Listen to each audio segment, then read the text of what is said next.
Welcome to પહેલું પગલું kids education app. શું તમારું બાળક અંગ્રેજીમાં વાતચીત કરતાં અટકે છે? તો હવે ચિંતા ન કરો, કારણ કે પહેલું પગલું એપ લઈને આવી રહી છે આપના માટે ઇંગ્લિશ શીખવાના વિડીયોઝ, જેમાં અંગ્રેજી બોલવા માટે સૌથી જરૂરી હેલ્પિંગ વર્બ્સ, ટેન્સીસ વગેરેની ગુજરાતી સમજૂતી અને વાક્યો દ્વારા શીખવવામાં આવે છે.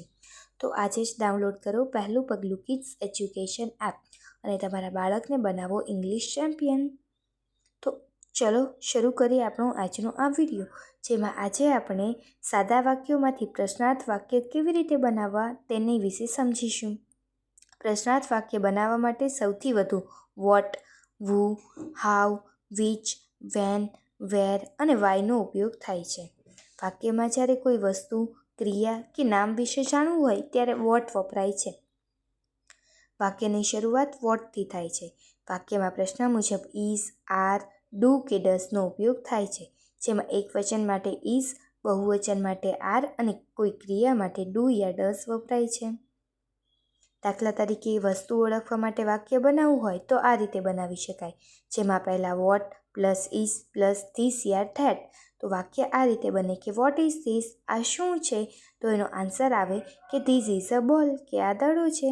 જેમાં નજીકની વસ્તુ બતાવવા માટે ધીસ અને દૂરની વસ્તુ બતાવવા માટે ધેટ વપરાય છે.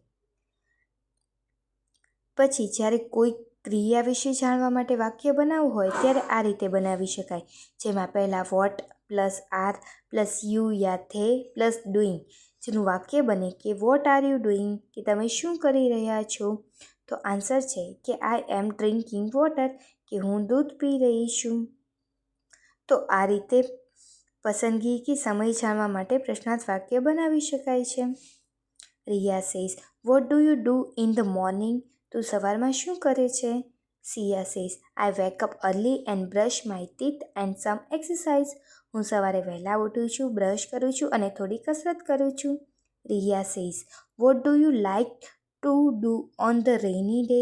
વરસાદના દિવસે તને શું કરવું ગમે છે? Siya says, I like to make paper boat and play in the water. મને કાગળની હોડી બનાવી અને પાણીમાં રમવું ગમે છે. Riya says, what is the different between a car and a cycle? Car અને સાયકલ વચ્ચે શું તફાવત છે? Siya says, a car run on fuel and has 4 wheels, while cycle has 2 wheels. Car બળતણ પર ચાલે છે અને તેને 4 પૈડા હોય છે, જ્યારે સાયકલને 2 પૈડા હોય છે. Riya says, what do you do when you feel very hungry? જ્યારે તને ખૂબ ભૂખ લાગે ત્યારે તું શું કરે છે? Siya says, I go to the kitchen and ask my mom for some healthy snacks. હું રસોડામાં જાઉં છું અને મારા મમ્મી પાસે હેલ્ધી નાસ્તો માંગુ છું. બાળમિત્રો, આ રીતે તમે પણ વાક્યો બનાવી અંગ્રેજી બોલી શકો છો. અને એ શીખવા માટે આજે જ ડાઉનલોડ કરો પહેલું પગલું કિડ્સ એજ્યુકેશન એપ.